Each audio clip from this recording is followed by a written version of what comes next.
चलिए बेटा, तो बेटा लास्ट क्लास में हमने न्यू इकोनॉमिक पॉलिसी तक कंप्लीट करा था, मतलब वो आज स्टार्ट करना है, अर्ली लिबरलाइजेशन करा था। आपको पता होगा बेटा, हम यूनिट नंबर 10 स्टार्ट करे थे, 10 मार्क्स की यूनिट थी, और इसमें लास्ट हमने दो दो लेक्चर ले लिया अभी तक, मतलब एक ही लिया था, दो पार्ट में हो गया था, सुबह एक्स्ट्रा भी ले लिया था। तो यहाँ पे बेटा इसमें आपको मैंने बताया था, हमें गिनती के 6 टॉपिक पढ़ने हैं। सबसे पहले मैंने आपको एंशिएंट इंडिया के बारे में पढ़ाया, जहां पे हमने कौटिल्य, चंद्रगुप्त मौर्य, चाणक्य जी, उनकी बुक, अर्थ का मतलब सब कुछ देखा। सेकंड आया था pre independence era, which is the colonial rule era, जहां पे हमने देखा ब्रिटिशर्स ने क्या क्या करा। उन्होंने डिस्क्रिमिनेटरी टैरिफ पॉलिसी लाए, जमींदारी सिस्टम लाए, मशीन मेड प्रोडक्ट्स लाए, पैटर्न ऑफ डिमांड को चेंज करा, क्या क्या उन्होंने डैमेजेस करे, सब कुछ हमने देखा। उसके बाद थर्ड फेज आया, दैट्स कॉल्ड पोस्ट इंडिपेंडेंस, जो था 1950 से 1990। इस दौरान प्लानिंग कमीशन स्टैब्लिश हुई। प्लानिंग कमीशन 1950 में आई, 5 ईयर प्लान बनाती थी, सारी चीजें इसमें, green revolution, industrial policy revolution, याद है 1948 भी आया था, 1956, मतलब हमने सारी बातें करी थी। ये था पोस्ट इंडिपेंडेंस, सारी चीजें हमने देख ली थी क्या क्या है।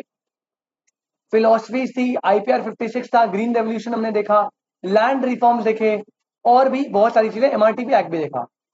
ये सब खत्म करने के बाद में आया था अर्ली लिबरलाइजेशन में, जो था 1980। हाँ जी, किसकी? हाँ 2 बजे।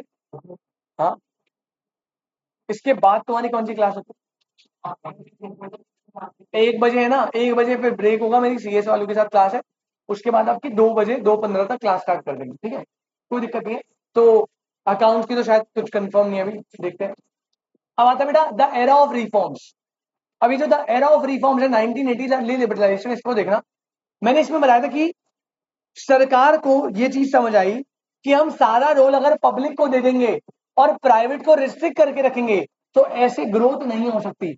अगर आरटीजी ग्रोथ करनी है तो पब्लिक के रोल को कम करना पड़ेगा, और वह प्राइवेट के रोल को क्या करना पड़ेगा, बढ़ाना पड़ेगा। और इसी कॉन्सेप्ट से उन्होंने 1980 में अर्ली लिबरलाइजेशन स्टार्ट करा। एग्जैक्टली 1981 से 89 है, फिर से बोल रहा हूं, अगर पेपर में लिबरलाइजेशन आया 1991 लिखना है, अर्ली लिबरलाइजेशन आया तो फिर 1981 लिखना, ठीक है। इसमें प्राइवेट सेक्टर पे रिस्ट्रिक्शन को रिमूव करी थी, inward oriented trade strategy concept था, सेंट्रलाइज कंट्रोल को रिवर्स करा था, मतलब पब्लिक के रोल को बढ़ा कम करके प्राइवेट के रोल को बढ़ाया था। अर्ली रिफॉर्म्स की बात हुई थी, और बेटा हमने बहुत सारे कुछ 9 पॉइंट देखे थे सर, हाँ 9 पॉइंट देखे थे क्या क्या। अब ये सब करने के बाद आज का हमारा जो टॉपिक है वो है इकोनॉमिक रिफॉर्म्स ऑफ 1991। हेडिंग डालेंगे बेटा,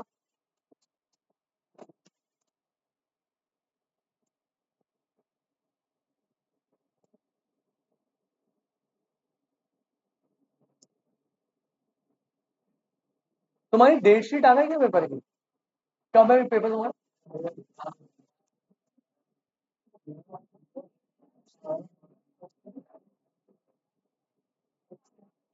13 से है ना, बस ठीक है।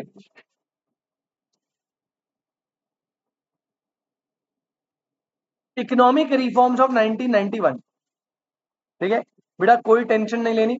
अभी तक आप देख रहे हो चैप्टर कितना थ्योरेटिकल चल रहा है, और पार्थ मेरे भाई आगे और थ्योरेटिकल आएगा, तो बिल्कुल परेशान नहीं होना, कुछ रटना नहीं है, सिर्फ 3 से 4 बार चैप्टर को रीड करना। एक बार आप ये करना, तो जब हम इसके क्वेश्चन करेंगे आप देखोगे आपको चीजें याद होंगी, काफी चीजें याद होंगी। तो इसको बस रीड करना है मल्टीपल टाइम्स, अपने आप चीज आपके दिमाग में कहीं ना कहीं बैठ जाएगी, ऑप्शन में जब कन्वर्ट हो जाएगी आप आंसर कर पाओगे, ठीक है। तो एक रिक्वेस्ट है, जब मैं इस चैप्टर के क्वेश्चन कराऊंगा लास्ट क्लास में, 20-25 क्वेश्चन में, ज्यादा नहीं, शायद 30 होंगे, तो उससे पहले ना आप इसकी ना 1-2 बार रीडिंग करके आ जाना पूरे, ताकि क्वेश्चन देखना कैसे होंगे बढ़िया तरीके से। चलो, अब आते हैं इकोनॉमिक रिफॉर्म 1991, जिसे प्यार से आपको पता है न्यू इकोनॉमिक पॉलिसी बोलते हैं, और इसी को क्या बोलते हैं, एलपीजी पॉलिसी, ठीक है। अब इसमें क्या रिफॉर्म हुए थे वो तो बात की बात है, उसे छोड़ दो। पहले आपको यह समझना है, पॉइंट नंबर 1, बेटा ये जो न्यू इकोनॉमिक पॉलिसी 1991 है, ये लाई थी पीवी नरसिम्हा राव की गवर्नमेंट।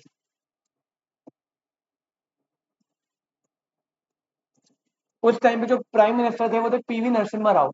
तो पहला क्वेश्चन आ सकता है कि न्यू इकोनॉमिक रिफॉर्म्स कौन लाया था, तो that is PV Narasimha Rao government. अच्छा, इस टाइम पे एक और बात याद रखना, ब्रैकेट में लिखवा रहा हूँ, वैसे आपके मतलब आपके उसमें है नहीं, बस नॉलेज के लिए।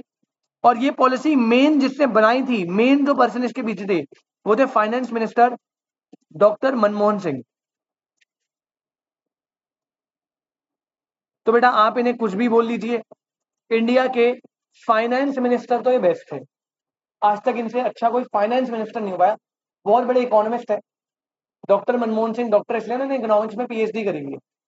तो वन ऑफ द बेस्ट क्या, best finance minister of India थे। और कुछ लोग कहते हैं worst prime minister of India थे, प्राइम मिनिस्टर अच्छे नहीं रहे, ठीक है, बट फाइनेंस मिनिस्टर तो बेस्ट है। चलो, तो पहले याद रखना।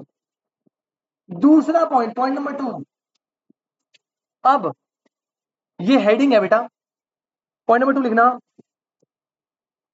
नीड्स और reasons for adopting new economic policy 1991। अब मैं आपको कुछ पॉइंट बता रहा हूं कि न्यू इकोनॉमिक पॉलिसी 1991 को अडॉप्ट करने के क्या रीजन थे, क्या नीड थी।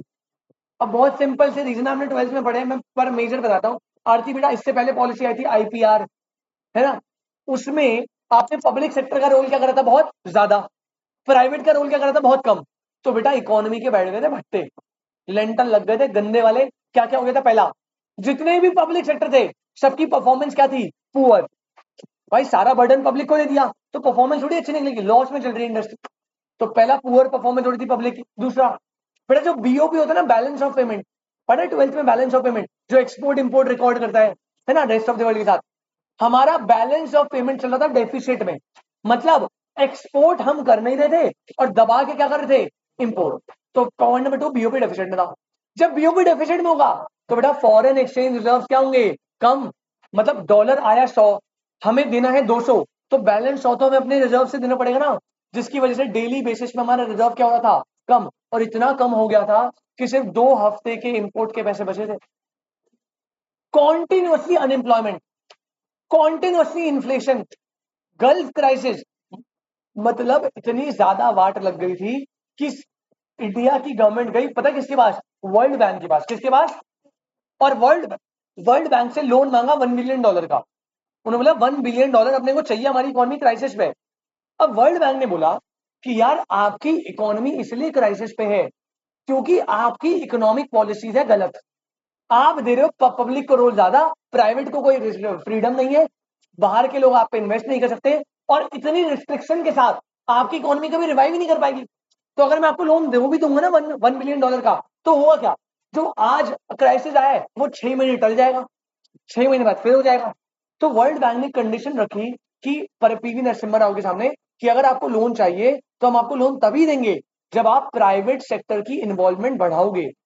और उनके इस एडवाइस पे नरसिम्हा राव जी और डॉक्टर मनमोहन सिंह बैठे और उन्होंने एक नई पॉलिसी को बिल्ड करा, that is new economic policy 1991, जिसमें उन्होंने, अब इसमें होगा क्या, इसमें पब्लिक के रोल को कम करेंगे और प्राइवेट के रोल को बढ़ाएंगे, उन्हें फ्रीडम देंगे, प्राइवेटाइज करेंगे चीजें, रेस्ट ऑफ द वर्ल्ड से ट्रेड बढ़ाएंगे, ना कि कम करेंगे। समझ आई बात। तो सेकंड पॉइंट याद रखना, नीड क्या क्या थी। तो बेटा मैं आपको नीड बता रहा हूं। सबसे पहला पॉइंट, क्यों लाया गया, पहला पॉइंट लिखो, poor performance of public sector.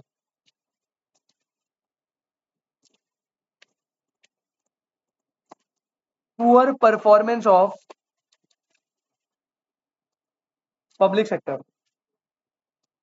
Second point, deficit in balance of payment. बेटा जो बैलेंस ऑफ पेमेंट है उसमें बार बार क्या था, डेफिसिट। दिव्यम बेटा डेफिसिट मतलब होता है लॉस, और बैलेंस ऑफ पेमेंट बेसिकली क्या होता है, वो ना एक्सपोर्ट इंपोर्ट रिकॉर्ड करता है। तो लॉस कब होगा, जब तेरे कंट्री के एक्सपोर्ट्स कम है और इंपोर्ट ज्यादा। तभी तो बेटा मोदी जी कहते हैं इंपोर्ट मत करो, अपने गुड्स आत्मनिर्भर बनो, मेक इन इंडिया, ताकि हम इंपोर्ट ना करें इंपोर्ट को सब्स्टिट्यूट करें अपनी प्रोडक्शन, ताकि बीओपी सरप्लस में आए ना कि डेफिसिट में। Third,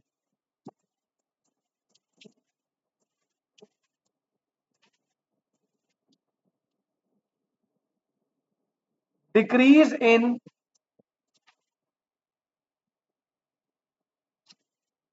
foreign exchange reserve.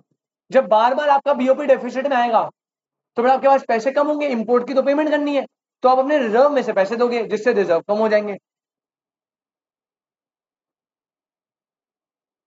Point number 4, deficit in government budget. अब दिव्यम भाई, जो सरकार हर साल बजट बनाती है बेटा, वो बजट भी किस में आने लग गया? डेफिसिट। डेफिसिट मतलब कब होता है? जब बेटा सरकार के एक्सपेंडिचर ज्यादा है और गवर्नमेंट के रिसीट्स क्या है? कम है। और आपको पता है ना बेटा, जब भी बजट में डेफिसिट आता है तो डेफिसिट के लिए आपको क्या करना पड़ता है? बोरोइंग्स। सरकार को क्या करनी पड़ती है? बोरोइंग, जिससे डेट ट्रैप में फंसने का खतरा होता है। अगर बार बार आपका डेफिसिट आ रहा है बजट में तो सरकार हर साल बोरोइंग करेगी। अब बोरोइंग को बेटा रीपे करते हैं तो बोरोइंग को प्रिंसिपल प्लस इंटरेस्ट दोनों रीपे करने हैं। तो आप पे इतना बर्डन हो जाएगा टाइम के बाद कि आप डेट ट्रैप में फंस जाओगे। ये एक प्रॉब्लम है। तो 4 रीजन ही हो गए। इसके अलावा पॉइंट नंबर 5,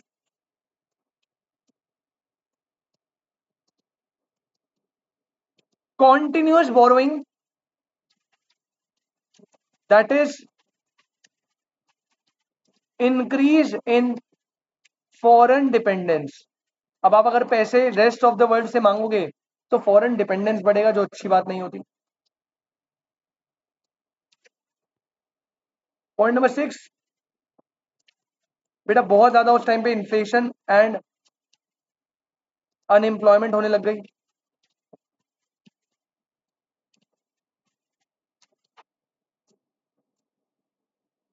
और लास्ट पॉइंट नंबर 7, ऑयल या Gulf crisis due to Gulf war in 1990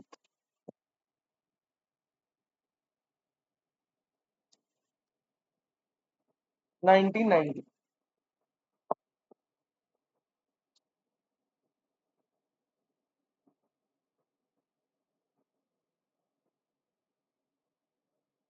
हाँ, ऑयल या Gulf crisis due to Gulf war in 90। तो बेटा ये वो रीजन है जिसकी वजह से हमारी सरकार को न्यू इकोनॉमिक पॉलिसी को लाना। कोई दिक्कत किसी को? विशाल भाई सही चल रहा है? बस बेटा फैक्ट बेस्ड चैप्टर है, मैं पहले ही बोल चुका था। ज्यादा कोई कॉन्सेप्ट या लॉजिक नहीं है जो मुझे देने हैं, बस फैक्ट है जो आपको नोट्स की फॉर्म में मुझे अच्छे से देने हैं, आपको लिखने, आपको याद। ठीक है, 1 हो गया, 2 हो गया, खत्म ये पॉइंट। नेक्स्ट आओ पॉइंट नंबर 3 पे।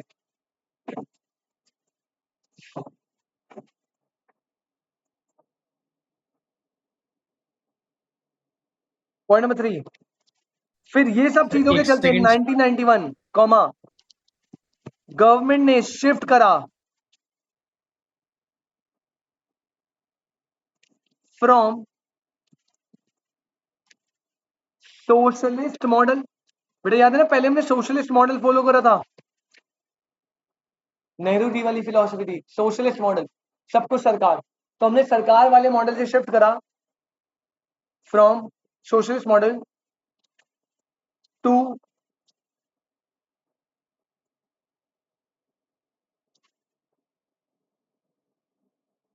State playing and overriding role. बस ये लैंग्वेज देख लेना भाई। सोशलिस्ट मॉडल से शिफ्ट करके state playing overriding role लाए। इसका मतलब क्या है?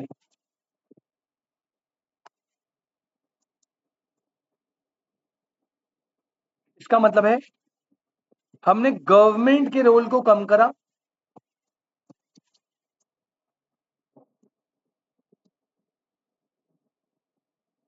एंड प्राइवेट के रोल को ज्यादा।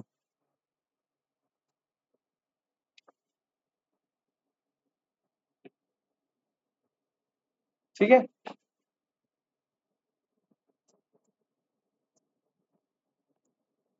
कितने हुए? 3 पॉइंट हुए ना। नेक्स्ट लिखो पॉइंट नंबर 4। नेक्स्ट लिखिए बेटा point number 4, the 1991 reforms. Sir एक बार स्टार्ट का शो कर।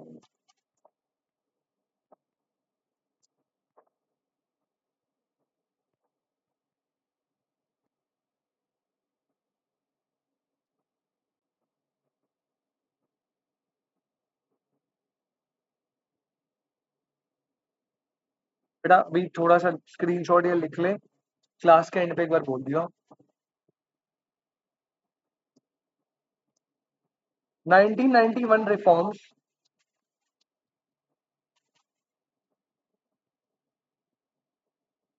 aimed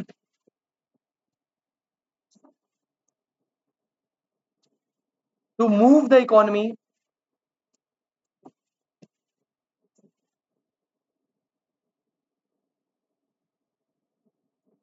towards greater market orientation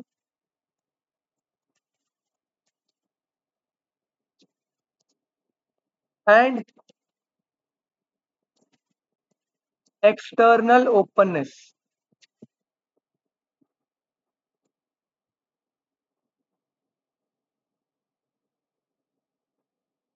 हमने मार्केट ओरिएंटेशन पे फोकस करा, मार्केट को ओपन करने पे फोकस करा, प्राइवेट के फ्रीडम पे फोकस करा इस इकोनॉमी में।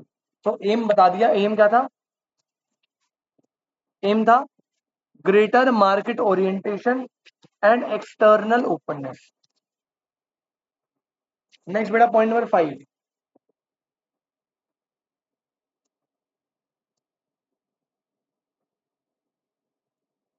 The reforms popularly known as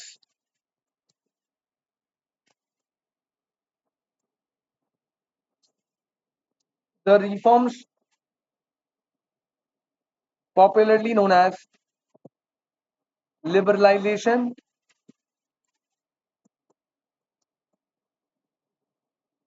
privatization and globalization। The reforms properly known as liberalization, privatization and globalization and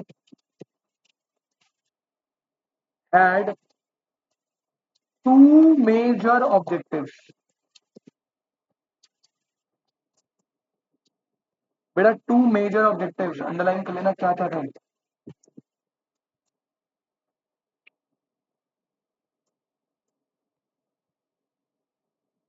number 1,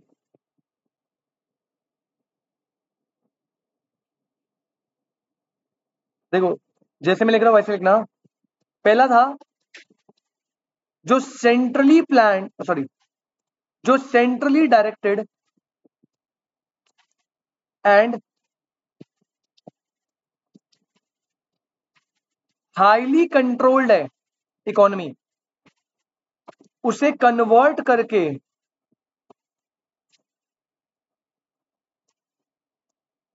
market friendly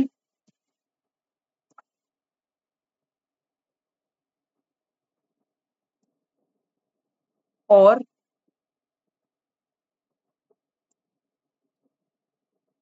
market oriented economy बनाना है, पहला ऑब्जेक्टिव।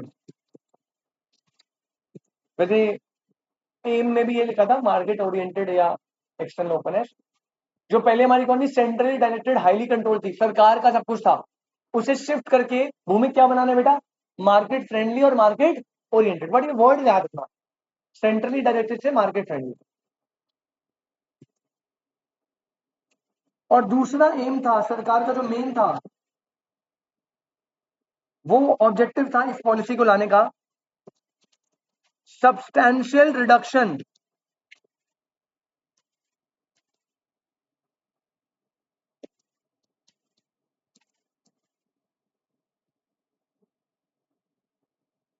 इन फिस्कल डेफिसिट। सेकंड पॉइंट था बेटा substantial reduction, जो हमारा fiscal deficit, government budget का deficit आ रहा था ना, उसे क्या करना था, रिड्यूस। दो ऑब्जेक्टिव, 1 2 3 4 5।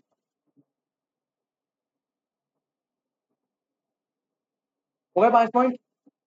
नेक्स्ट आओ पॉइंट नंबर 6 पे।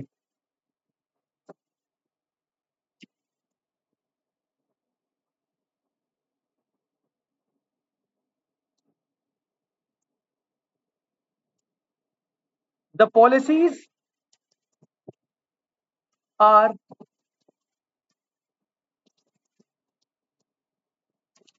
ब्रॉडली क्लासिफाइड एज, बेटा इसे प्लीज इंपॉर्टेंट मार्क कर लेना, पेपर के लिए आता है पेपर में। न्यू इकोनॉमिक पॉलिसी को दो पार्ट में क्लासिफाई करा था, दो टाइप की पॉलिसीज पे फोकस करा था। कर लो दो पार्ट, ये 12th में भी था वैसे तुम्हारा।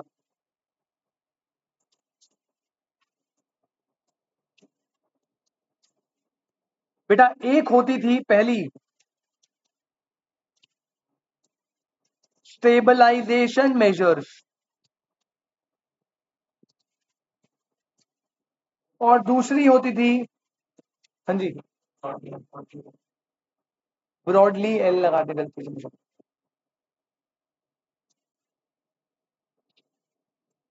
Structural reform measures. बेटा इंपॉर्टेंट है, याद रखना।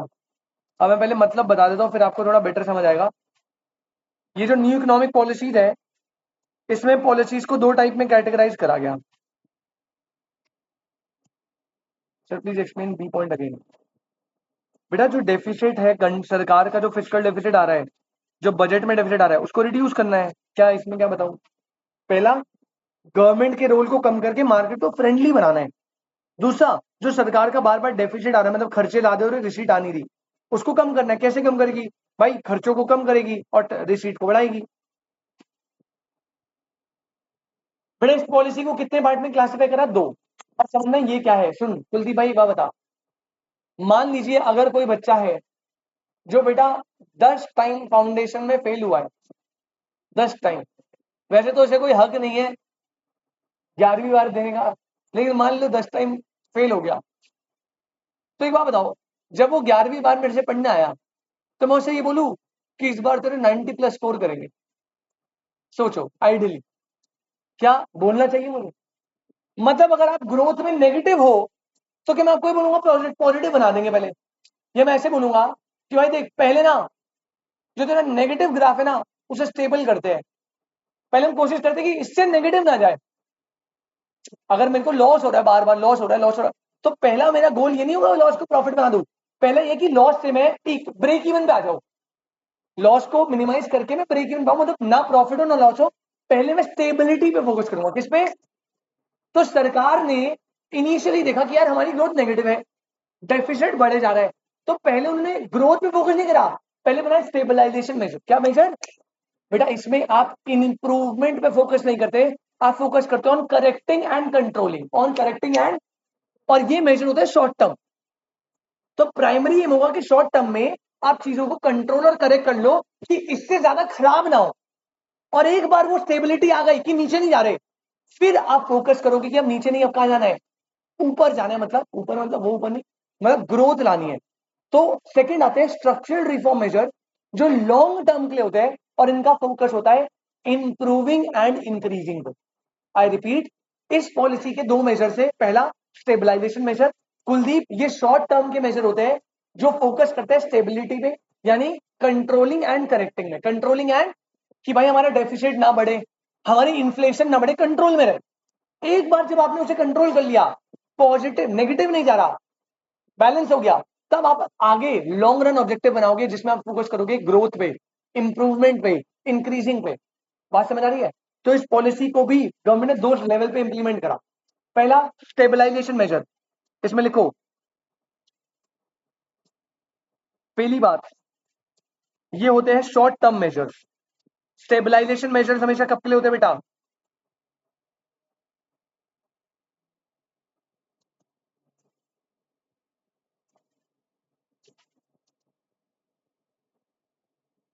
शॉर्ट टर्म मेजर्स, और ये ग्रोथ पे फोकस नहीं करते, ये फोकस करते हैं करेक्टिंग एंड कंट्रोलिंग पे,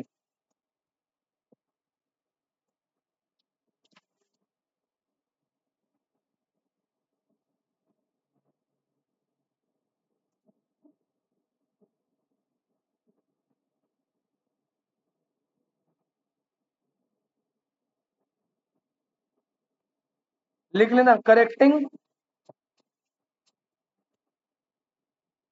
एडवर्स बैलेंस ऑफ पेमेंट। जो बैलेंस ऑफ पेमेंट है वो डेफिशिट में ना आए, एडवर्स में ना आए। और कंट्रोल करना किसको? इन्फ्लेशन को। बस ये तीन बातें याद रखनी है। स्टेबलाइजेशन मेजर आदि भाई पहला शॉर्ट टर्म मेजर होते हैं जो फोकस करता है करेक्टिंग एंड कंट्रोलिंग। करेक्ट कैसे करना है? बीओपी के डेफिसिट को, कि भैया ऐसा ना हो कि हमारे एक्सपोर्ट कम हो रहे हैं इंपोर्ट ज्यादा, वो ठीक करना है, एटलीस्ट बैलेंस रहे। और दूसरा कंट्रोल करना है इन्फ्लेशन की, महंगाई और ना बढ़े। और जब आप ये शॉर्ट टर्म ऑब्जेक्टिव को अचीव कर लेते हो फिर आप किस पे जाते हो? लॉन्ग टर्म इंप्रूवमेंट्स, ग्रोथ पे। तो यानी आप स्ट्रक्चरल रिफॉर्म में लिखना बेटा, ये होते हैं long term measures. These are the long term measures जिनका फोकस होता है किस पे?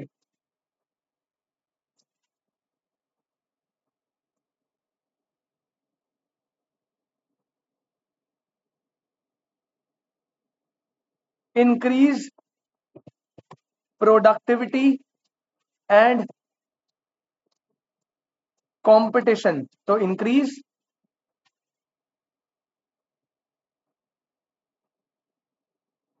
Productivity and competition by removing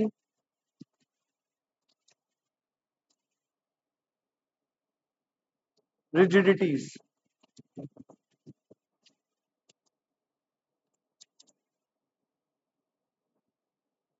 बस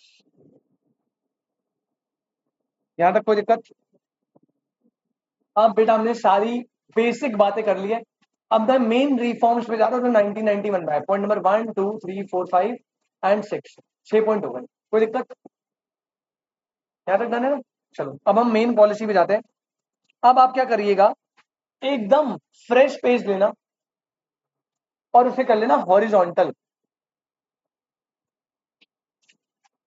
एकदम फ्रेश पेज और उसे कर लीजिएगा हॉरिजॉन्टल। ठीक है, कोई टेंशन नहीं है इसके नीचे। अगर आपका पेज बहुत ज्यादा बच रहा है तो कोई दिक्कत नहीं है, आगे का डाटा जो आएगा कुछ वो आप यहाँ नोट वोट डाल लेना, नो वरीज। आ जाओ बेटा, लास्ट टॉपिक है चैप्टर का, इसका। आ गया? हाँ, इस टॉपिक का ये वाला 1991 वाला। इसके बाद हमारा क्या बच जाएगा? बस प्राइमरी, सेकेंडरी, टर्सरी, वो हम 2 बजे करेंगे। ठीक है, अब आपने हॉरिजॉन्टल कर लिया पेपर? बेटा लाइन के सेंटर में हेडिंग ला लो,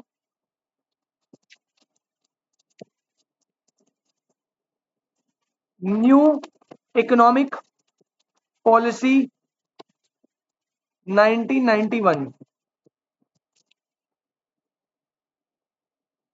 और बेटा इसे आप 3 पार्ट में डिवाइड कर लेना।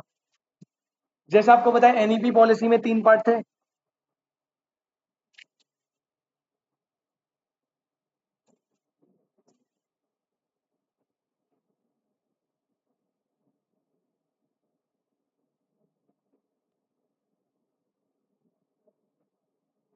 पहला लिखो लिबरलाइजेशन, सेकंड लिखो प्राइवेटाइजेशन, तीसरा लिखो बेटा ग्लोबलाइजेशन। सर वो मेजर वाला लास्ट पॉइंट शो कर दो। ठीक है, लिबरलाइजेशन, प्राइवेटाइजेशन, ग्लोबलाइजेशन। आपके बुक में सिर्फ लिबरलाइजेशन पे फोकस किया गया है, मैं बता दूं।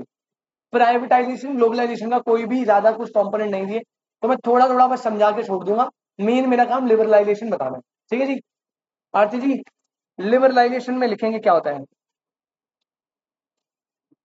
बेटा? लिबरलाइजेशन में, लिबरलाइजेशन का मतलब लिखना रिमूव या रिड्यूस करना, remove, reduce the restrictions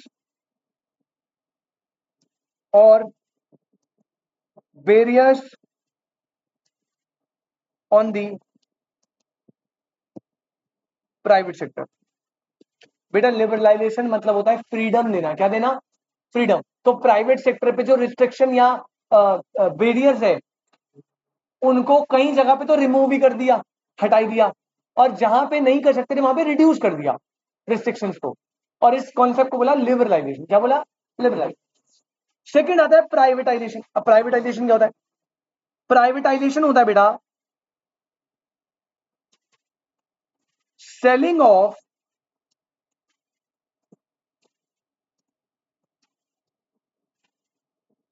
ownership, management and control. Selling of ownership, management, control of public sector undertaking to the private sector. जब कोई सरकारी कंपनी लॉस में इनकर होती है या प्रॉफिट ढंग से नहीं कर पा रही या सही से काम नहीं कर पा रही, तो सरकार उसे बेच के प्राइवेट को दे देता है, जिसे बोलता है प्राइवेटाइजेशन। जैसा अभी एयर इंडिया के साथ हुआ, टाटा को बिकी, ओएनजीसी के साथ हुआ, तो काफी कंपनीज बिकती है जब सरकार को रिक्वायरमेंट लगती है, उसे बोलते हैं प्राइवेटाइजेशन। तो इसमें भी तो प्राइवेट सेक्टर इंकरेज हो रहा है ना, आप उन्हें कंपनीज बेच रहे हो सरकारी, तो लिबरलाइजेशन हो गया, प्राइवेटाइजेशन हो गया। लास्ट आता है ग्लोबलाइजेशन। बेटा ग्लोबलाइजेशन होता है integration of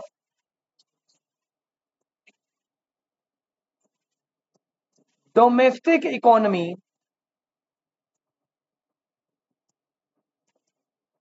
with the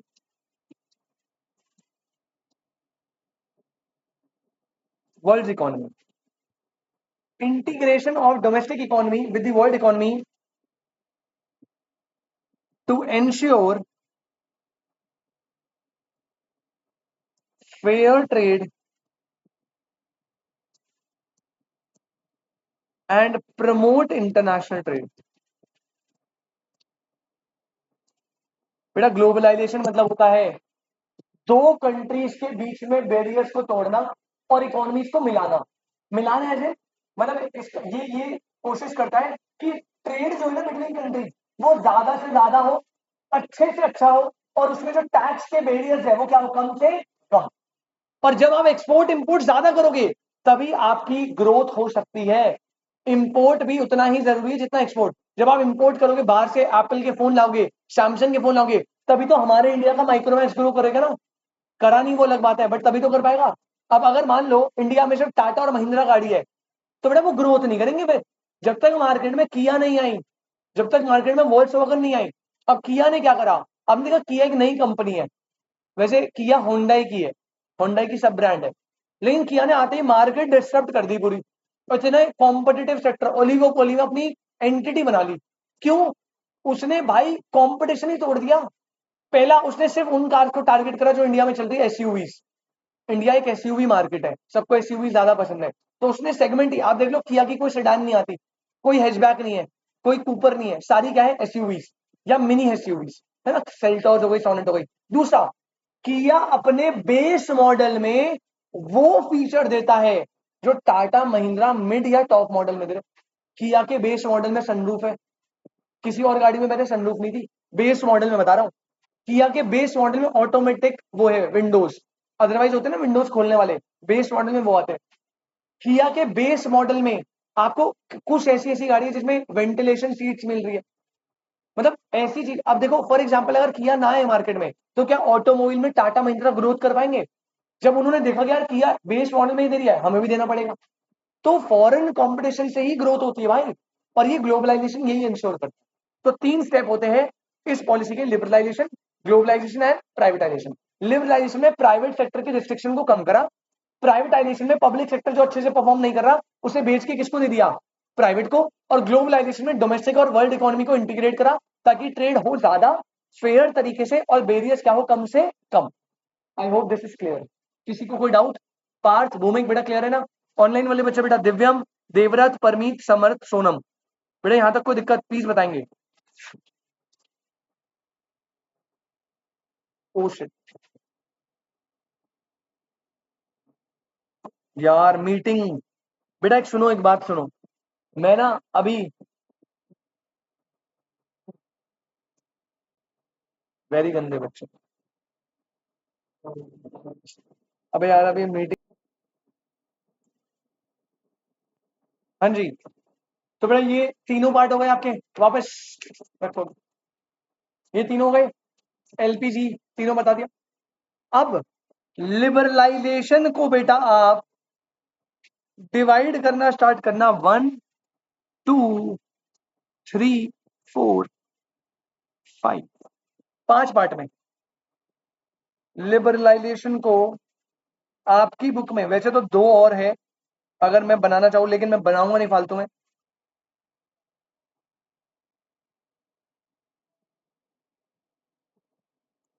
5 part में डिवाइड कर लो बेटा।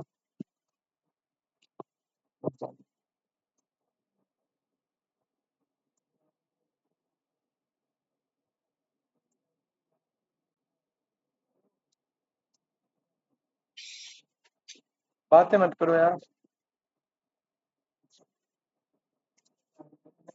1 नहीं बेटा कुछ नहीं है, बोला तो नहीं है आपके सिलेबस में इतना। हाँ, 3 4 5। हाँ ऐसे चार्ट बनाना। प्राइवेटाइजेशन ग्लोबलाइजेशन खत्म हो गया, उसमें कुछ भी नहीं है। लिबरलाइजेशन में 5 डिवीजन है। लिबरलाइजेशन में 5 डिवीजन है। हाँ हाँ हाँ हाँ हाँ, आएगा आएगा आएगा, सही कह रहे हो। अब देखो ये अलग अलग सेक्टर्स में लाए। लिबरलाइजेशन मतलब होता है प्राइवेट को फ्रीडम देना।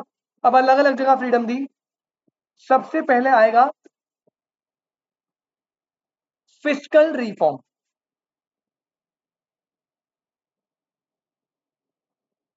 सबसे पहले कौन से रिफॉर्म बेटा? लिबरलाइजेशन के फिस्कल रिफॉर्म आ गए। सेकंड जो आए थे वो होते बेटा फाइनेंशियल सेक्टर रिफॉर्म। इसे प्यार से मॉनेटरी रिफॉर्म भी बोलते हैं भाई।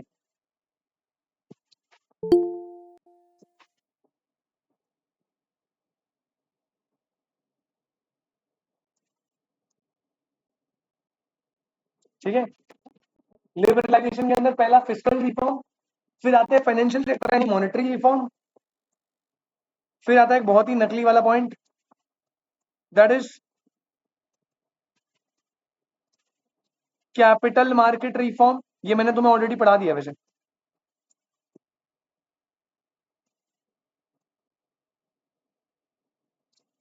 कैपिटल मार्केट यानी stock market related reform. Fourth आते हैं विच इज सबसे इंपॉर्टेंट, सारे ही है वैसे बट ये थोड़ा ज्यादा है, इंडस्ट्रियल सेक्टर रिफॉर्म,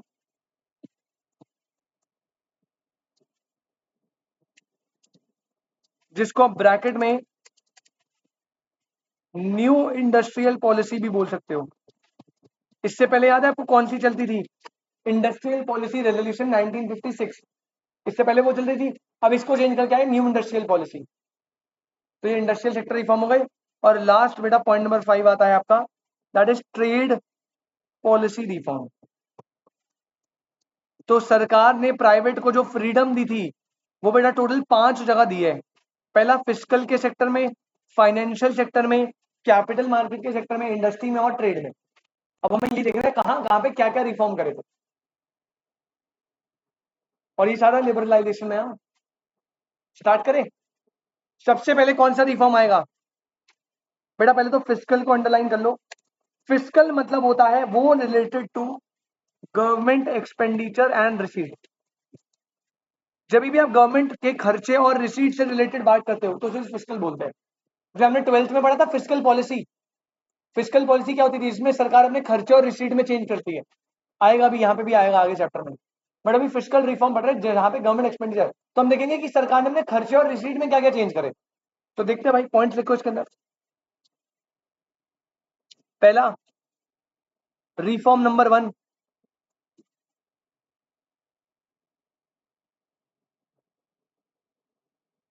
सबसे पहले बेटा सरकार की सबसे बड़ी रिसीट क्या होती है? टैक्स। Very good. तो लिखो पहला introduction of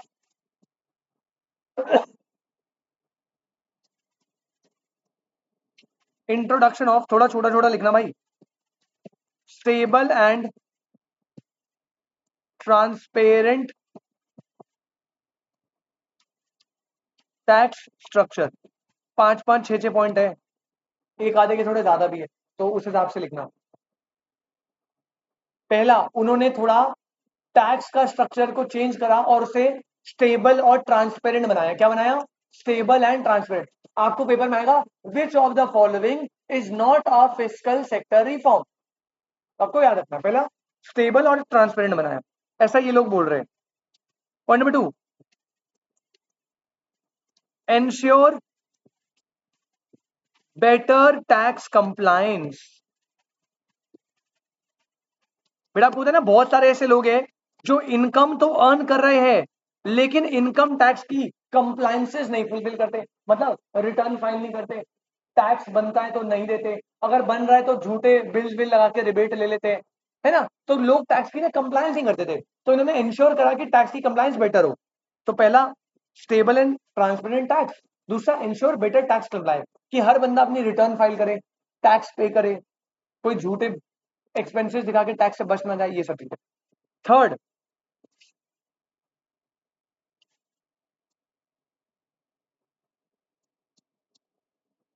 कर्ब on government expenditure.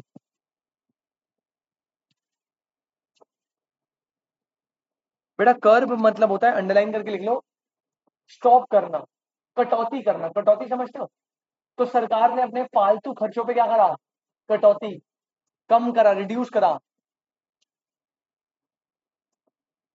Next,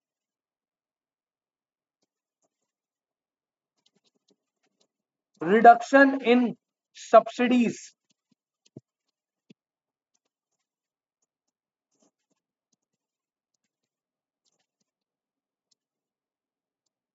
and abolition of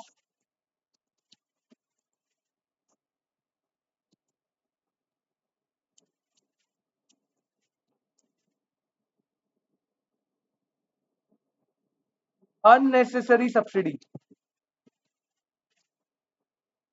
तो कुछ सब्सिडीज को रिड्यूस करा और जो अननेसेसरी थी उन्हें हटाई दिया। भाई फालतू खर्चा ना, गवर्नमेंट को अपना डेफिसिट ठीक करना है, तो ठीक करने के क्या करेगी? खर्चों को कम करेगी, रिसीट्स को बढ़ाएंगी। तो देखो टैक्सेस वगैरह में चेंज करे और खर्चे काट रही है अपने। And abolition of unnecessary subsidies.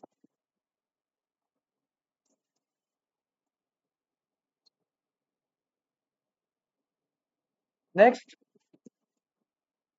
This investment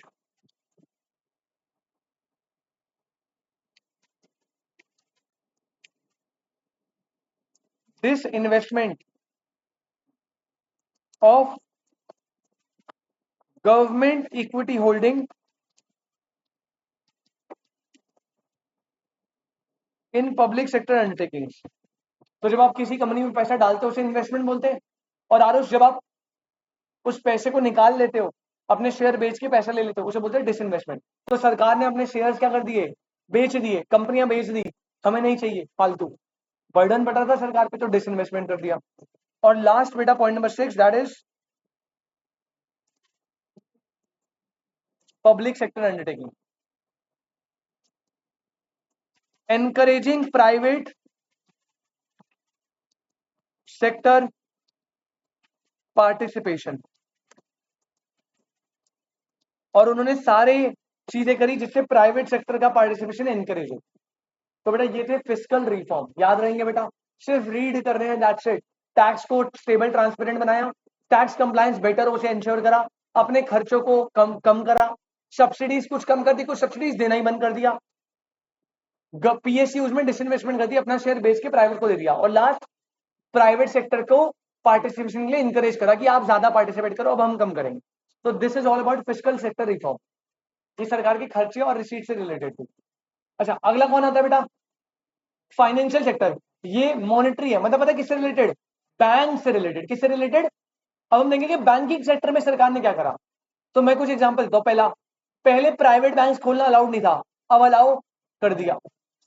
दूसरा पॉइंट, पहले बैंक में ना जो फॉरेन इन्वेस्टमेंट लिमिट आती थी ना, वो कम थी, उस लिमिट को बढ़ा दिया। अब आप ज्यादा इन्वेस्ट कर सकते हो बाहर के लोग, मतलब राम भी अब इंडिया में बैंक खोल सकता है और मिस्टर जॉन भी इंडिया के बैंक में इन्वेस्ट कर सकते हैं। ठीक है। तीसरा, आपका आरबीआई जो था ना, उसके रोल को रेगुलेटर से फैसिलिटेटर बना दिया। पहले आरबीआई रेगुलेट करता था, ऑर्डर देता था कि ये करो वो करो ऐसे करो, रिस्ट्रिक्शन लगाता था। अब आरबीआई को बोला भाई तू रेगुलेटर नहीं है, तू बस फैसिलिटेटर है। क्या है? फैसिलिटेट, मतलब तू फैसिलिटी प्रोवाइड करेगा, तू बस बोलेगा कि ऐसा कर लो तो बेटर है, ये मत बोलिए ऐसा करना पड़ेगा, ये नहीं।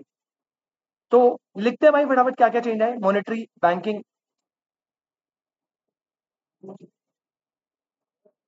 हाँ, वो तो भाई वो तो टैक्स फिस्कल में आ जाएगा। आ जाओ जी, मॉनेटरी में आ जाओ, मॉनेटरी में बस 4-5 पॉइंट है गिनती के। अब देखो क्या क्या करा। पहला,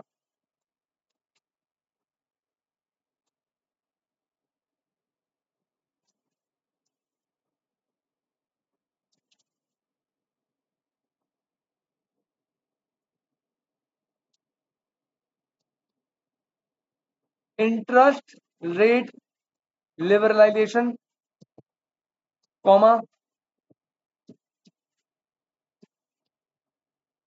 reduction in controls by RBI, और ब्रैकेट में लिख लेना आरबीआई को बेटा रेगुलेटर टू क्या बना दिया? फैसिलिटेटर। उसके कंट्रोल्स को थोड़ा रिड्यूस कर दिया। हर चीज के लिए अब प्राइवेट बैंक्स को ना हर चीज के लिए परमिशन नहीं लेनी पड़ी आरबीआई की, लेनी पड़ती है, हर चीज के लिए नहीं लेनी पड़ी। Point number 2,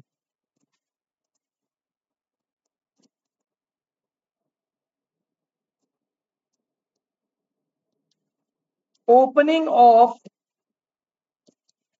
new private sector banks. हाँ जी, बेटा इंटरेस्ट रेट्स को कम करा। इंटरेस्ट रेट क्या होता है ये मुझसे पूछ रहा है तू मुझसे पूछ रहा है इंटरेस्ट रेट क्या होता है? गाली दे दूंगा, बता रहा हूँ, रिकॉर्डिंग चलते हुए गाली दे दूंगा। बेटा जब तू पैसे बैंक से लेता है ना उधार पे, तो उस पे इंटरेस्ट रेट चालू होता है। अब सरकार ने इंटरेस्ट रेट कम करा, क्यों करा? ताकि लोग बोरोइंग का ले ज्यादा, बोरोइंग ज्यादा लेंगे तो मनी सप्लाई बढ़ जाएगी, लोग डिमांड करेंगे, तभी तो ग्रोथ होती है ग्रोथ। तू क्या पूछा था? इंटरेस्ट रेट,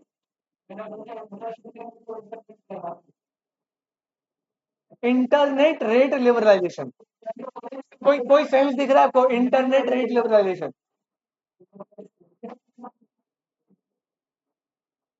अच्छा, opening of new private bank, comma,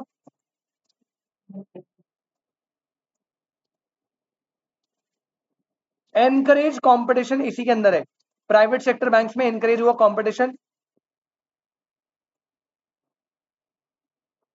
comma, बेटा फॉरेन बैंक्स को भी बुलाया गया कि भैया आ जाओ फटाफट आ जाओ। And removal of administrative restriction. जो पहले की बहुत ज्यादा एडमिन रिस्ट्रिक्शन थी, उन्हें क्या कर दिया? रिमूव कर दिया। प्राइवेट बैंक्स आए, कंपटीशन को इंकरेज करा, फॉरेन बैंक्स को भी अलाउ करा, और एडमिनिस्ट्रेटिव रिस्ट्रिक्शन को रिमूव करा, जहां पर रिक्वायर्ड था कहीं पर रिड्यूस करा, वट एवर। पॉइंट नंबर 3, बेटा क्या आपको पता है सीआरआर एंड एसएलआर एक चीज होती है? Cash reserve ratio, statutory liquidity ratio. Divyam बेटा तूने नहीं सुना होगा ये, तू बस इतना याद रख, सीआरआर एसएलआर कुछ होता है, बस इतना याद रख, सीआरआर एसएलआर कुछ होता है, रिजर्व होते हैं। अभी अगला चैप्टर मनी मार्केट आएगा, बहुत अच्छे से बिल्कुल रूट से बताऊंगा क्या होता है। बाकी बच्चों को जिनको पता अच्छी बात है, नहीं पता बस याद रखना बेटा CRR SLR दो तरह के रिजर्व होते हैं और इन दोनों को मिला के बोलते हैं RRR, या कुछ लोग LRR भी बोलते थे, है ना। आपकी बुक में RRR चलेगा, वो RRR नहीं है नाटू नाटू नाटू कर रहे हो कहीं। बेटा ये होता है रिक्वायर्ड रिजर्व रेशो। क्या होता है बेटा? है 4-5 पॉइंट है, लिख ले फटाफट। रिक्वायर्ड रिजर्व रेशो, ऐसा तो है नहीं मैं अपने मन से पॉइंट बना रहा हूं, जो बुक में वही लिखवा रहा हूं। बस 2 पॉइंट हो रहे हैं बेटा। CRR प्लस RRR, जिसे मिला के RRR बोलते हैं, इन दोनों रेट्स को रिड्यूस कर दिया। क्या कर दिया बेटा? रिड्यूस। दिव्यम अभी बस तू ये याद रखेगा, मीनिंग छोड़, अभी अभी छोड़ meaning.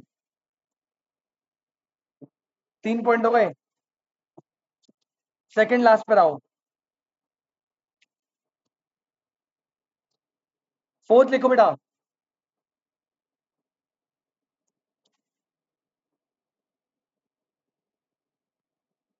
Bank branch licensing policy. बेटा अगर किसी बैंक को ना अपनी ब्रांच बढ़ानी है तो उससे पहले ना RBI से ब्रांच के लिए भी परमिशन लेनी पड़ती थी। इसमें फ्रीडम दिया। और last point number 5, last point number 5, ये तुम्हें कुछ भी समझ नहीं आएगा, बताए। लिखवा तो मैं दूंगा लेकिन तुम्हें कुछ समझ नहीं आएगा। पता है कहाँ का टॉपिक है? ये आता है ऑडिट में। जब तुम इंटर ग्रुप तुम्हें ऑडिट पढ़ोगे ना, ये तब तुम्हें समझ आएगा क्या होता है। तो ये दुष्यंत सर का रिस्पॉन्सिबिलिटी है, तो मैं इसे बिल्कुल भी नहीं लूंगा। मैं बस लिखवा रहा हूँ, सुन लेना। हाँ, इससे बस बेटा सर ये सर्कल बना लो। CRR और SLR रिड्यूस करना है। बेटा माइक ऑफ कर लीजिए प्लीज। परमीन भाई, सर CRR SLR रिड्यूस करना है। परमीन भाई जो भी बोलना है चैट में बोलो, माइक ऑफ कर दो, रिकॉर्डिंग हो रही है बेटा, वो आवाज आती है, खराब हो जाता है। चैट पे बोलिए प्लीज जो भी आपको बोलना है।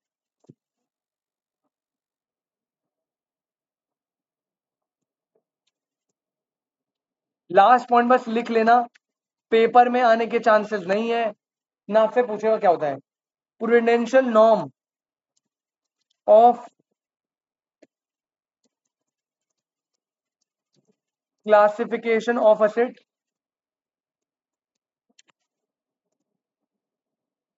Disclosure of income and provision for bad debts are introduced. बस बेटा ये आपको ऑडिट में पढ़ाएंगे सर, जब ऑडिट ऑफ बैंक होता है। तो बैंक में प्रूडेंशियल नॉर्म्स होते हैं 3: asset classification, income recognition and provision for bad dates. Audit में चैप्टर नंबर 10 है शायद, नॉन परफॉर्मिंग एसेट करके, ऑडिट ऑफ बैंक। वहां पे सर आपको पढ़ाएंगे, तब आपको समझ आ जाएगा। बस ये कॉन्सेप्ट इंट्रोड्यूस करा था, इतना याद रखो। CRR सर रिड्यूस, हाँ रिड्यूस रिड्यूस रिड्यूस लिखा है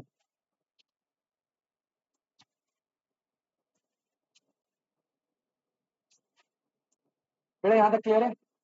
4 पॉइंट तो क्लियर है, 5वां बस लिख के छोड़ दो, आपको नहीं समझना। याद रहे तो ठीक, ना रहे मिट्टी पाओ, रहने दो। बाकी चारों समझ आ गए ना? पहला इंटरेस्ट रेट कम करे, RBI की कंट्रोल को कम करा, income and provision for bad dates. दूसरा प्राइवेट बैंक आए, फॉरेन बैंक आए, कंपटीशन बढ़ाया, एडमिन रिस्ट्रिक्शन कम करी। तीसरा CRR SLR मिला के सब कुछ रिड्यूस करा। चौथा ब्रांच लाइसेंस को भी फ्रीडम दिया। और पांचवा प्रूडेंशियल नॉर्म इंट्रोड्यूस करे। Asset classification, classification of asset, sorry sorry, disclosure of income. Kuldeep भाई चैट बाद में करिए, थोड़ी देर भाभी जी को बोलो रुक जाओ, बाद में बात करते। What is this behaviour? मैं तुझे बता रहा हूँ बेटा, रिजल्ट के टाइम पे बस हम ही साथ होंगे तेरे, वो छोड़ के चली जाएगी।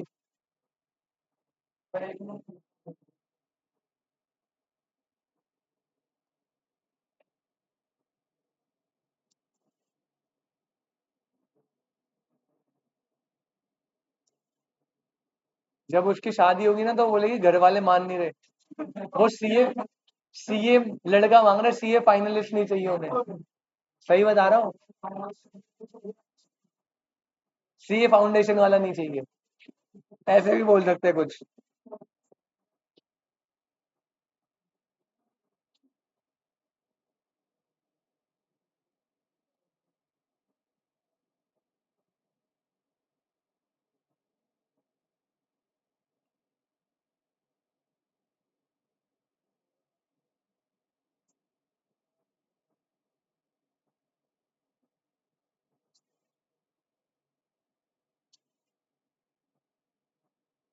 लिख लिया भाई सेकंड वाला?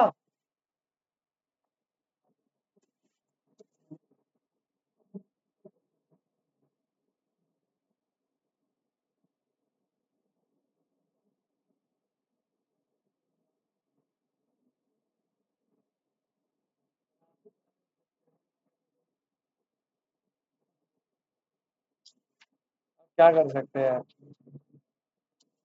खराब हो गया देख तेरी नजर लग के। Capital market reforms. अपने पेज को ना ऐसे खींचे दे थोड़ा, हो जाएगा।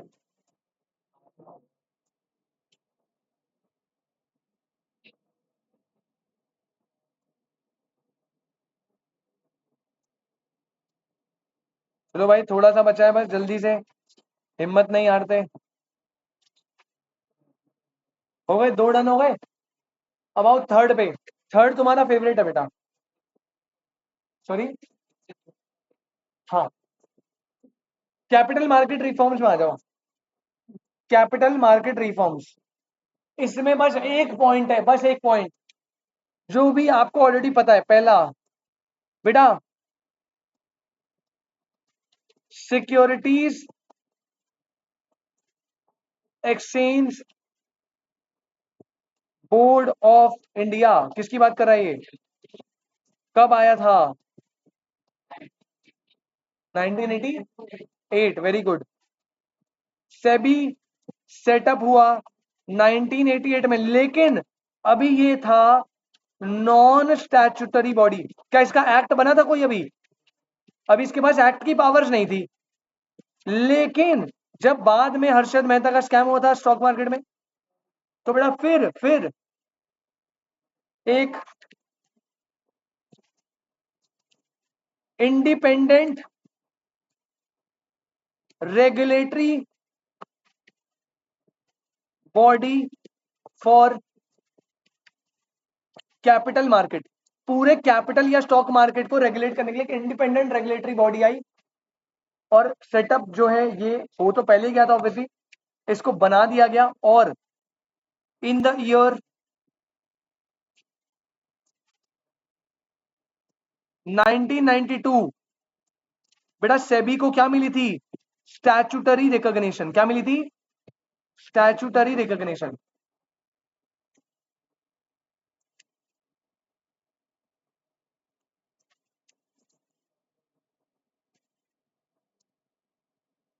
महक जी क्लियर है? सेबी का जब आप एक्ट देखोगे ना, तो लिखा है सेबी एक्ट 1992, आया था 88 में, लेकिन स्टैट्यूटरी रिकॉग्निशन लॉ में एक्ट कब बना? 1992 में। दोनों डेट याद रखना। अगर बोले स्टैब्लिश कब हुआ, इट इज 88। अगर बोले स्टैट्यूटरी बॉडी कब बना या स्टैट्यूटरी रिकॉग्निशन कब मिली, 1992। That's it, capital market reforms खत्म। हाँ जी, और बढ़ा दूं? नेक्स्ट आ जाओ बेटा, industrial sector reform, new industrial policy. इसमें लिखो भाई, पॉइंट नंबर 1 बेटा, क्या याद है आपको? इंडिपेंडेंस से पहले, इंडिपेंडेंस के जस्ट बाद एक चीज चलती थी, लाइसेंस राज। लिखवाया था मैंने लाइसेंस राज। तो पहला पॉइंट लिखो,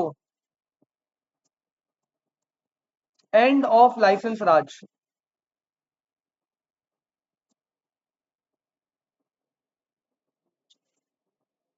बाय, हाँ जी, recognition by removing licence restrictions for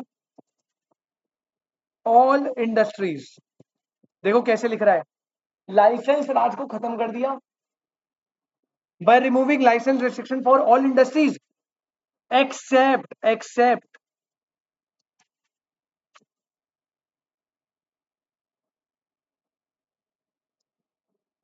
accept for 18।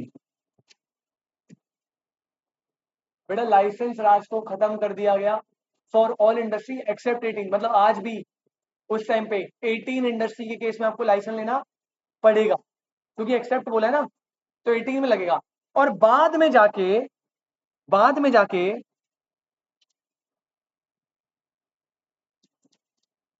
18 industries को रिड्यूस करके अब 5 इंडस्ट्रीज कर दिया है। तो आज अगर आपको बोले कि कितनी इंडस्ट्री के लिए लाइसेंस लेना है, तो सिर्फ कितनी इंडस्ट्री है बेटा? 5। बाकी सब में लाइसेंस आज खत्म। अब वो 5 इंडस्ट्री कौन सी है? जितने भी तुम्हारे फेवरेट प्रोडक्ट है, जितने भी लिकर, सिगरेट, टोबैको, जो जो आरती को पसंद है सब। आर्म्स भी है। नहीं, आरती के फेवरेट आइटम पहले बोलूंगा ना। अच्छा लिख लो एक बार, एग्जाम्पल में आ जाता बेटा। Arms and ammunition,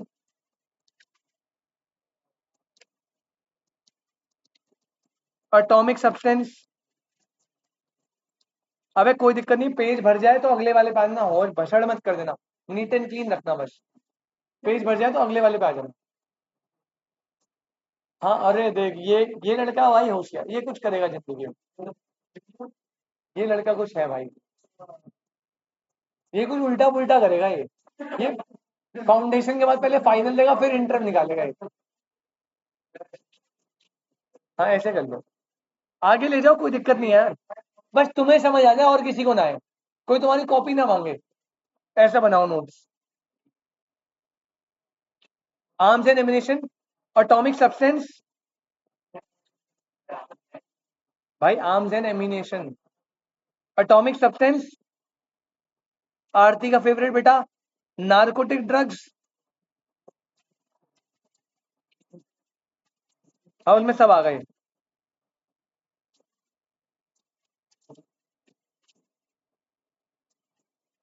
hazardous chemicals,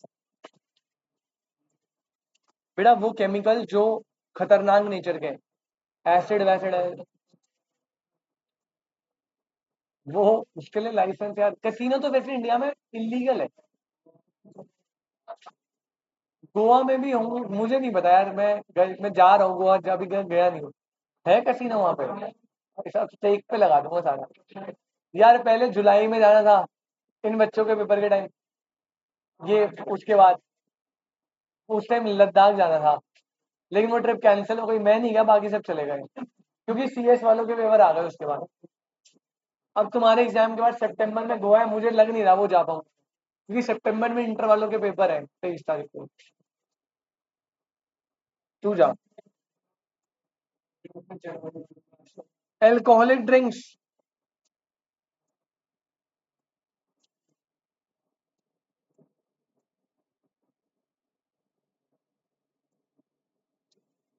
alcoholic drinks,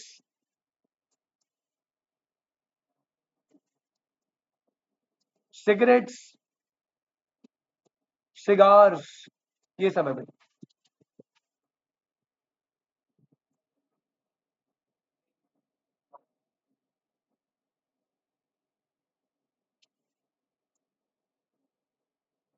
oh my God, जल्दी लिख भाई। पॉइंट नंबर 2, इसमें थोड़े ज्यादा, ये तो बाहर ही जाएगा भाई, इसमें ज्यादा पॉइंट है बहुत। अगर आप पता है अगला पेज बना रहे हो ना, सुनो सुनो, अगला पेज बना रहे हो तो अगले पेज को वर्टिकली रहने दो, और ऊपर लिख दो इंडस्ट्रियल सेक्टर रिफॉर्म, उस पेज से कनेक्टेड, और नॉर्मल करो क्योंकि थोड़े ज्यादा पॉइंट है। हाँ शायद तेरे आ जाए, इतने भी नहीं है, 7-8 पॉइंट है। हाँ आ जाएंगे अगर तू पूरा पेज यूटिलाइज करे, ट्रेड वाले को अलग पेज में कर दे, ऐसे कर ले। सेकंड लिखो बेटा, सुनो, आपको याद है पब्लिक सेक्टर का रोल, तो यहां लिखो पब्लिक सेक्टर के रोल को रिड्यूस टू 8 सेक्टर्स। पहले याद है आपको पब्लिक सेक्टर का रोल कितना ज्यादा था हर जगह, अब उसे लिमिटेड कर दिया कितने सेक्टर्स में? 8। और उसके बाद भी 8 सेक्टर से अब कितना बना दिया? 2। बेटा आपने बचपन में 3 पढ़े थे, 3, लेकिन यहाँ आपकी बुक में 2 लिखे हैं। मतलब पहले उन्होंने पब्लिक सेक्टर के रोल को कम कर दिया 8 तक, और बाद में 8 से कितना कर दिया? 2। और वो 2 है एटॉमिक एनर्जी, रेलवे। इन दोनों में पब्लिक के अलावा कोई और नहीं आ सकता, बाकी हर जगह प्राइवेट आ सकता है। तो 2 सेक्टर्स है, और वो 2 सेक्टर्स भी आपको मेंशन करने हैं, एटॉमिक एनर्जी एंड रेलवे। नहीं नहीं भाई, अभी भी पब्लिक है। थर्ड लिखो बेटा, MRTP एक्ट, बेटा पढ़ाया था है ना, पोस्ट इंडिपेंडेंस में बताया था। MRTP एक्ट था जो मर्जर एक्विजिशन उन सबको रिस्ट्रिक्ट करता था, है ना बेटा। MRTP एक्ट के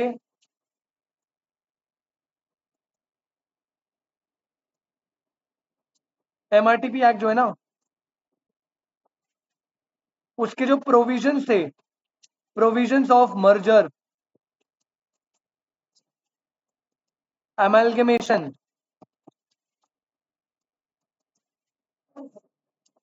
अमेलगमेशन ये आप इंटर में पढ़ोगे, इसका काउंट होता है। अमेलगमेशन होता है जब दो कंपनीज मिल जाती है, मर्जर भी उसे बोलते हैं, बट दोनों में डिफरेंस होता है कुछ। तो जब दो कंपनीज मिलके मर्जर या अमेलगमेशन या टेक ओवर करती है कोई कंपनी किसी का,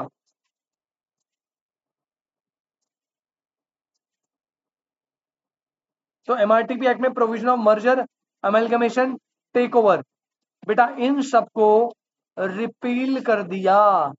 रिपील मतलब बताया आपके लॉ वाले सर ने? रिपील्ड मतलब पता है क्या होता है? रिपील मतलब होता है हटा देना, लेकिन वो थोड़ा अलग है। रिपील मतलब होता है जब किसी एक्ट के प्रोविजन को हटा के ना उसे रिप्लेस करते हैं नए से, ठीक है। अब जैसे MRTP एक्ट को हटा दिया, लेकिन ऐसा नहीं है उसकी जगह कुछ आया नहीं, उसकी जगह आया कॉम्पिटिशन एक्ट। कौन सा एक्ट? हाँ, आपके सिलेबस में मेंशन नहीं है तो मैं बता नहीं रहा, बस इतना रखो। MRTP एक्ट के प्रोविजंस को क्या कर दिया? रिपील्ड। रिपील्ड मतलब होता है जब आप इसी एक्ट की एग्जिस्टेंस को खत्म करते हो और कोई नए एक्ट को लेकर आते हो। जैसे कंपनीज एक्ट है, अब आप जो कंपनीज एक्ट पढ़ते हो कौन सा पढ़ते हो? 2013। उससे पहले पता है कंपनीज एक्ट कब आया था? 56 वाला। तो जब 2013 वाला आया होगा ना, तो पता है क्या बोला हुआ कि कंपनीज एक्ट 1956 क्या हो गया? रिपील हो गया। और फिर सब्स्टिट्यूट करके अब कौन आ गया? Companies act 2013। समझ आई बात? तो MRTP को रिपील कर दिया। नेक्स्ट लिखो बेटा,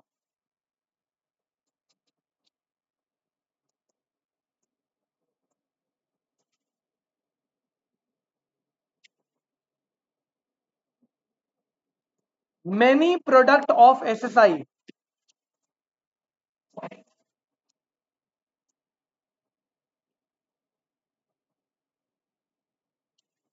SSI स्मॉल स्केल इंडस्ट्रीज वर डी रिजर्व। बेटा पहले सरकार ने पता है क्या बोला था कि स्मॉल स्केल इंडस्ट्रीज के लिए ना सरकार ने प्रोडक्ट रिजर्व करवाए थे। क्या करवाए थे? Product reserve. ये आपने 12th में पढ़ा था शायद। इसमें क्या बोलते थे? अब स्मॉल स्केल इंडस्ट्री एक बात बताओ, बड़े फॉर्म से compete कर पाएगी? एक स्मॉल स्केल इंडस्ट्री आती क्या बड़े फॉर्म से compete कर पाएगी? नहीं। तो सरकार ने स्मॉल स्केल को प्रोटेक्ट करने के लिए ना एक कॉन्सेप्ट लाते, प्रोडक्ट रिजर्वेशन। सरकार ने बोला ये पेन सिर्फ स्मॉल स्केल बनाएगा, लार्ज स्केल इस पेन को बना ही नहीं सकता। तो अब इसमें कंपटीशन रेस्ट्रिक्ट हो गया, स्मॉल स्केल ही बना रही है तो प्रोटेक्ट हो रही है। बाद में सरकार ने देखा भाई सुनो, हमने किसी को प्रोटेक्ट करने का झेला नहीं ले रखा, हमने प्रोडक्ट को कर दिया डी रिजर्व। अब ये पेन प्राइवेट भी बना सकता है, गवर्नमेंट भी बना सकता है, स्मॉल भी बना सकता है, लार्ज भी। जो पेन अच्छा बनाएगा उसका पेन बिकेगा, दैट्स इट। तो SSI के प्रोडक्ट जो पहले रिजर्व थे उन्हें क्या कर दिया? डी रिजर्व, कॉम्पिटिशन इंकरेज करने के।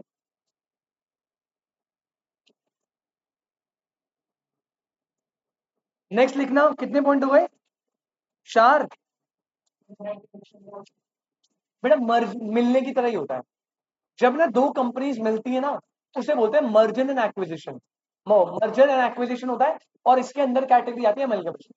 मतलब मिलने के कई टाइप होते हैं। जैसे देख मैं एक टाइप बताता हूँ, ए और बी मिले और बन गए ए लिमिटेड, ए और बी मिले और बन गए बी लिमिटेड, ए और बी मिले और बन गए ए बी लिमिटेड। समझ रहे? पहले वाले केस में क्या होता? दोनों मिल रहे हैं लेकिन एंटिटी एक ही बन रही है, एक ही या बी की। और दूसरे वाले केस में दोनों मिले और दोनों की एंटिटी बन रही है। तो यही डिफरेंस होता है मर्जर और अमेलगमेशन में, ठीक है। जब आप आर्टिकलशिप पे जाओगे ना, सबसे एक कोर होता है M&A। जब आप डोमेन सेलेक्ट करते हो ना, आपको बोलते हैं कि कौन से उसमें आर्टिकलशिप करनी है, तो आपके पास ऑप्शन होते हैं। सबसे ज्यादा बंदे ऑडिट में जाते हैं, तो आपको ऑडिट का काम सिखाएंगे। कुछ बंदे डायरेक्ट टैक्स में जाते हैं तो डायरेक्ट टैक्स का काम सिखाएंगे। वैसे एक बहुत मेजर इंडस्ट्रीज में होता है M&A का। उसमें क्या होता है, उसमें जब आपको दो कंपनी मिलेगी उसके अकाउंट्स कैसे बनेंगे, क्या क्या कंप्लाइंसेस करने होते हैं, वहां डालते हैं M&A में। तो ये बहुत बड़ा सेक्टर है, आप अच्छी नॉलेज रखोगे इसमें जब आप CA बन जाओगे, ठीक है, अगर बन जाओगे तो एक टाइम पे। नेक्स्ट पॉइंट, बस बेटा खत्म कर रहे, ट्रेड एंड इन्वेस्टमेंट अगली क्लास में करेंगे। 2 बजे कराऊंगा ट्रेड एंड इन्वेस्टमेंट, और एक कॉन्सेप्ट है नीति आयोग, वो आज नहीं हो पाएगा चैप्टर खत्म। कोई नहीं, संडे कर लेंगे। बेटा फॉरेन डायरेक्ट इन्वेस्टमेंट, जिसे हम प्यार से FDI बोलते हैं, इसकी लिमिट जो है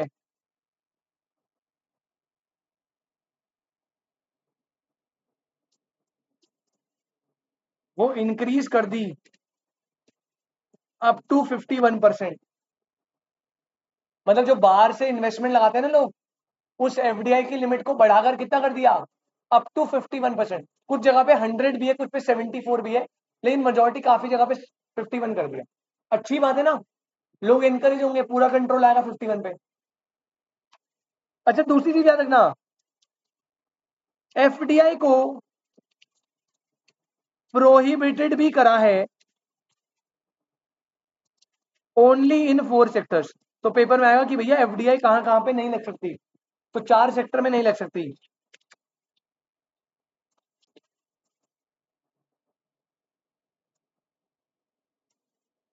पहला रिटेल ट्रेड, दूसरा एटॉमिक एनर्जी, तीसरा लॉटरी बिजनेस, चौथा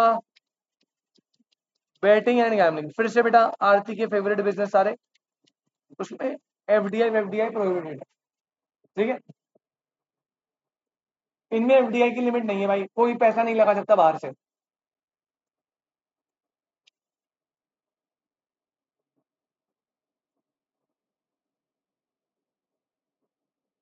नेक्स्ट लिखना, अब छोटे छोटे पॉइंट है।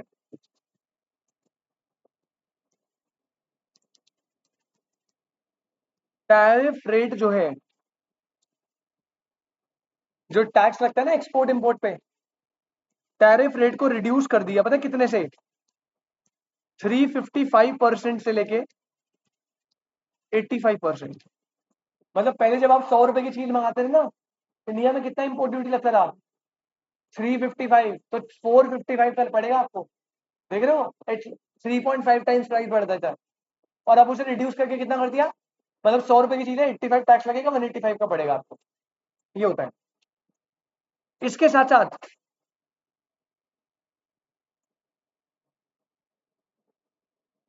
85 करा था इन 1994 में, देन इसे रिड्यूस करके 50% कर दिया इन 1996 में, 2 साल बाद।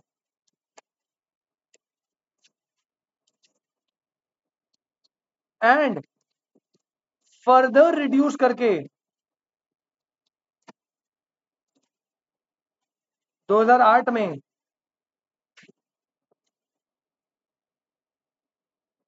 40% अप्रोक्स। लेकिन बेटा याद रखना, ये कुछ कुछ है, देयर आर सम एक्सेप्शंस। कौन सा एक्सेप्शन, तुम्हारी बुक में दिया ऑटोमोबाइल्स, तो वही आएगा। ऑटोमोबाइल आज भी एक ऐसा सेक्शन है जहां पे बेटा 100% टैक्स लगता है। मतलब जब आप एक लेम्बोर्गिनी बाहर से मंगवाओगे, 1 करोड़ का कितना सीधा, 2 करोड़। जब आप टेस्ला बाहर से मंगवाओगे 35 लाख का 70 लाख सीधा टैक्स, और वो 35 लाख जाएगा सरकार की जेब में। जब एक फॉर्च्यूनर आती है ना, फॉर्च्यूनर का प्राइस है 20 लाख रुपए, इंडिया में मिल रही है 40-45 लाख रुपए की, और वो जो 20-25 लाख रुपए है वो गवर्नमेंट की जेब में जा रहा है पूरा, ठीक है ना। तो याद रखना, टैरिफ रेट को कम करा 355 से 85, फिर 50, फिर 40, लेकिन कुछ जगह पे अभी भी 100 लगता है, that is what automobile. Clear है मैम, याद रखना पड़ेगा। एक भाई ने बताया था पॉइंट, कोई डीवैल्यूएशन बताया था भाई, तो एक पॉइंट लिख लो, devaluation of Indian rupee, devaluation of Indian rupee against dollar. अब दिव्यम ये क्या होता है बेटा, सुनना, डीवैल्यूएशन मतलब $1 का प्राइस मान लो 80 आया, $1 कितने का आया? सरकार ने बोला ना ना ना ना, हम तो जी $1 के बदले आपको देंगे 90 रुपए। क्या ही बात है। जब सरकार जानबूझ के इंडियन रुपी की वैल्यू कम कर देती है उसे बोलते हैं डीवैल्यूएशन। क्या बोलते हैं? $1 के बदले में 80 देना था, सरकार जानबूझ के 10 रुपए एक्स्ट्रा दे रही है कि नहीं हम तो 90 देने को रेडी है, उसे बोलते हैं डीवैल्यूएशन। सर डीवैल्यूएशन क्यों करा जाता है? बेटा डीवैल्यूएशन करा जाता है एक्सपोर्ट को बूस्ट करने के लिए। जब हमारा करेंसी सस्ता होगा तो उनके लिए हमारे गुड्स सस्ते हो जाएंगे, तो वो गुड्स की डिमांड क्या करेंगे? ज्यादा, जिससे हमारे एक्सपोर्ट्स क्या होंगे? ज्यादा। तो आरती हमें रिजर्व चाहिए थे ना फॉरेन करेंसी के, तो हमने जानबूझ के इंडियन रुपए की वैल्यू कम कर दी और उसको बोलते हैं डीवैल्यूएशन। That's it. यहां पे आपका बेटा इंडस्ट्रियल वाला पार्ट खत्म होता है। हो गया? अबे फालतू मत बोल। यहां तक पहले बताओ समझ आया? अब देखो आज 2 बजे हमें 2 कॉन्सेप्ट करने हैं। Concept number 1 trade and investment, छोटा सा जल्दी करेंगे। और कॉन्सेप्ट नंबर 2 नीति आयोग। भाई जब तक ये दोनों खत्म ना हो जाए, ट्रेड एंड इन्वेस्टमेंट में तो कम है।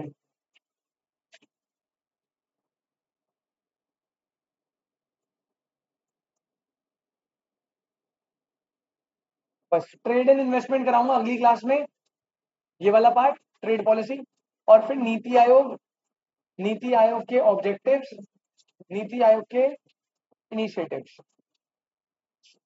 2 से 3 मैम हो जाएगा 3।